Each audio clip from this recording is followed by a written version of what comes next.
बहुत अच्छा गाना गीत। अगर अच्छा लगे लाइक सब्सक्राइब करो। सुन गीत कैसे लगे। मचिया ही बाइट है ससुर बड़ाइत एक लोटा पानिया पिया एक लोटा पानिया पिया कैसे का ससुर पानिया पियाई कैसे का ससुर पानिया पियाई कि तोहरा पुताना सुतैया चारा दबाई कि तोहरा पुताना सुतैया चारा दबाई कि तोहरा पुताना जो बउर हुआ दिया तनया के लिया कयागर आता नया के लिया कयागर कि संजैन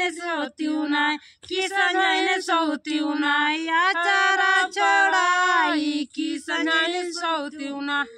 मचिया ही बाइट है जेठाऊ बड़ाइत कि एक लोटा पानिया पियाई दे एक लोटा पानिया पियाई देतू ना कि जेठाऊ तोहरा भैया सोतई आचारा दबाई कि जरा भैया सोतई आचारा दबाई जो तो हुआ तनया की लिया कयागर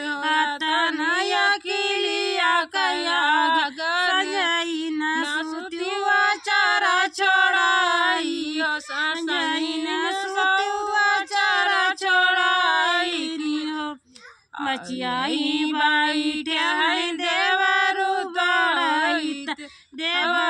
बड़ाइत कि भाभी एक लोटा पानिया पियाई दे